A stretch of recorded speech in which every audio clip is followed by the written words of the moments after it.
जय श्याम बाबा, जय खाटू श्याम बाबा। दोस्तों कहते हैं कि जिसके ऊपर श्याम बाबा की नजर पड़ गई उसकी किस्मत ही बदल गई। ऐसी ही एक सच्ची कहानी है दोस्तों, जिस पर कान्हा जी की ऐसी नजर पड़ी कि उसकी जीवन ही बदल गई। दोस्तों इस सच्ची कहानी को ध्यान से सुने और पूरा सुने। कहते हैं कि जो श्याम बाबा की कहानी को पूरा सुनता है उनकी हर मनोकामना पूरी होती है। दोस्तों एक कहावत है, अगर लगन सच्ची हो और विश्वास पक्का हो तो भगवान खुद ही मिलने चले आते हैं। ये बिल्कुल सच है, लेकिन भावना ऐसी होनी चाहिए भक्त दर्शन करने ना जाए, भगवान भक्त से मिलने आ जाए। सही सुनने में ये नामुमकिन लगता है, लेकिन ऐसा आज भी होता है। मेरा विश्वास करो, ऐसा होता है। ये घटना 2022 दिल्ली की लक्ष्मी नगर की है। एक भक्त हैं जिनका नाम रेनू मलिक है। दिल्ली की लक्ष्मी नगर में रहती हैं। उनकी उम्र करीब 65 साल है। उनका भरा पूरा परिवार है, बेटा, बहू, नाती, पोता। वे बचपन से ही ईश्वर में आस्था रखती थीं, लेकिन रोज पूजा करना, मंदिर जाना, व्रत रहना उनका नियम नहीं था। उनका जीवन बहुत अच्छा था, लेकिन जब अपने जीवन को बेहतर बनाना, भक्ति पाना होता है तो हमारे साथ कुछ अलग ही घटना घटित होता है। रेनू जी के साथ भी कुछ ऐसा हुआ। अब मैं आपको उनकी जीवन का कुछ ऐसा किस्सा बताती हूँ जो आपको झकझोर देगा।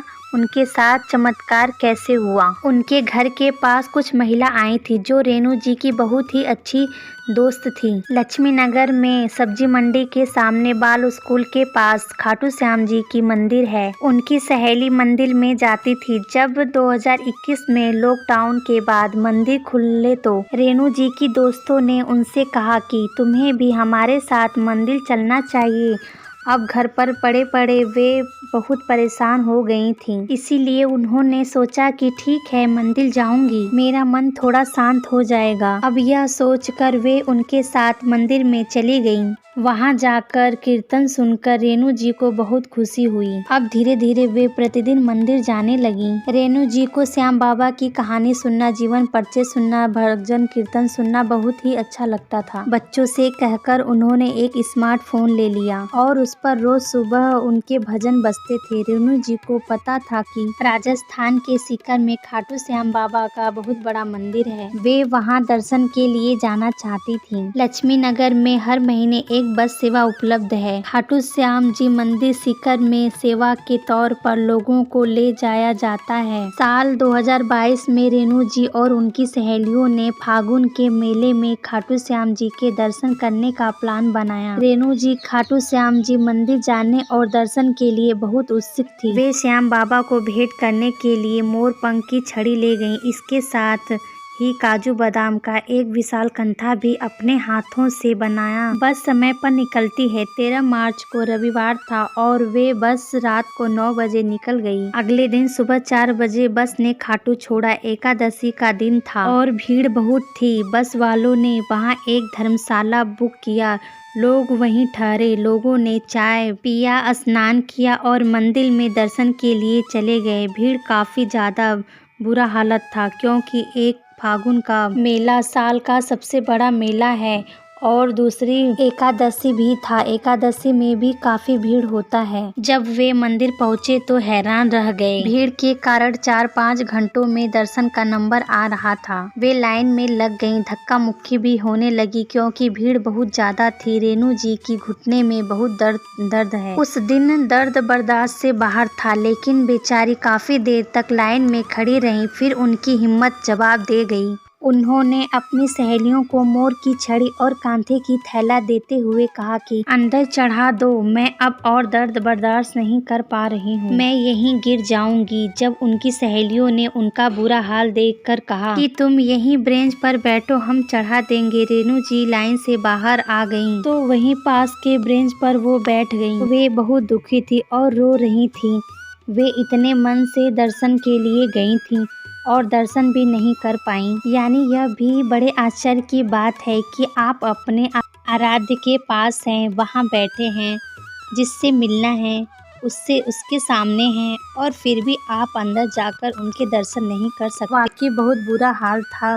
वे वहीं 3 घंटे से बेंच पे बैठी रहीं और लगातार रोती रहीं। वे श्याम बाबा से लड़ती रहीं, जब आप ऐसे बुलाएं तो फिर दर्शन भी नहीं देना चाहते हैं। अब क्या चाहते हैं, मुझे दर्शन देना चाहते हैं या नहीं? उन्हें याद करती रहीं और कहा कि वैसे तो आप कभी दर्शन के लिए कभी बुलाते नहीं।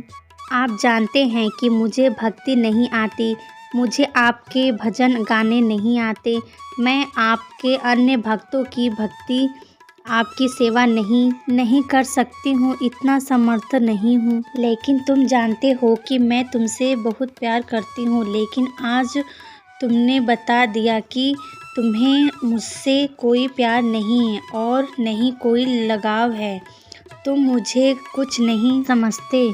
मैं ज़बरदस्ती भी आ गई तो तुम मुझे अंदर नहीं बुला रहे हो। अब ऐसा शब्द बोलकर वे श्याम बाबा से लड़ रही थी, रो रही थी। उनकी हालत खराब होती जा रही थी। तभी राजस्थानी पगड़ी पहने एक 18-30 साल का लड़का उसके पास आया। कपड़े बहुत साधारण थे, लेकिन रंग दूध जैसा गोरा था। उन्होंने रेणु जी को गिफ्ट के बैग उनके हाथ में पकड़ाते हुए कहा कि ये वहीं पड़ा था, हो सकता है कि आप की बस की कुछ महिलाएं वहां छोड़ दी होंगी। अब बैग देखकर रेणु जी हैरान हो गईं, आंसू और तेज हो गए, सिसक सिसक कर रोने लगी। उन्होंने जोर से कहा, तुम मुझे नहीं देखना चाहते, तुम मेरा उपहार भी नहीं लेना चाहते, इसीलिए मुझे तुमने इसे वापस भेज दिया। रेणु जी खड़ी हो गईं और अपने दोस्तों को लाइन में देखने की कोशिश की, लेकिन वे उनमें से किसी को भी नहीं देख सकीं और उन्हें इस बात की और भी चिंता होने लगी थी कि सब कहाँ चले गए और यह थैला कैसे वहाँ पड़ा रहा। उस लड़के ने बड़े प्यार से रेणु जी से कहा कि आप क्यों रो रहे हैं, क्या हुआ, क्यों परेशान हैं? अब रेणु जी उन पर गुस्से से बरस पड़ी। उनका गुस्सा पूरी तरह फूटकर बाहर आ गया, क्योंकि वे अंदर से बहुत दुखी थी। रेणु जी अपने मन में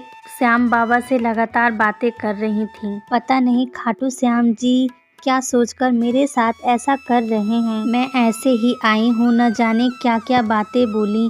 वे लड़का रेणु जी की बात सुन रहा था, फिर प्यार से बोला, आप शांत हो जाइए, मेरे साथ आइए। अब वे लड़का रेणु जी को पीछे की तरफ से ले गया, न जाने कहां से सकरी गलियों से होते हुए वे मंदिर के अंदर आ गए। वहां से निकलकर छोटी छोटी सीढ़ियों से होते हुए सीधे मंदिर में आ गए। रेणु जी को बहुत आश्चर्य हुआ कि उन्हें कुछ समझ नहीं आ रहा था, कि उनके सोचने समझने की शक्ति काम नहीं कर रही थी। फिर लड़के ने रेणु जी को रेलिंग से अंदर कर दिया। जब रेणु जी श्याम बाबा की दरवाजे गर्भगृह के दरवाजे पर थीं, एक हाथ की दूसरे तक उस उत्सव के कारण भक्तों का शोर सुनाई दे रहा था। वहां बैठकर रेणु जी ने अंदर अद्भुत दर्शन किए और साथ लाए मोर पंख और कंधा भेंट किया। वहां मौजूद महाराज जी ने घूंघट करके श्याम बाबा को कंधा भी पहनाया। वे बहुत सुंदर लग रहे थे। रेणु जी बहुत खुश थीं, क्योंकि श्याम बाबा का दर्शन उनको मिला, सपने को सच होने के जैसा था। जैसे ही बाहर आए वैसे लड़के की तलाश में थी, पर वे कहीं नहीं मिला। अब रेणु जी ने उन्हें बहुत खोजा, लेकिन वे लड़का कहीं नहीं मिला, क्योंकि वे स्वयं श्याम बाबा थे। इनकी दोस्त अभी भी लाइन में थीं। वे धीरे धीरे एक पेड़ के नीचे बैठ गईं। लगभग 1 घंटे के बाद उनके सारे साथ जो लोग थे वे उनके दोस्त थे, वे आए और सभी आश्चर्यचकित थे कि रेणु जी मंदिर से कैसे चले गए।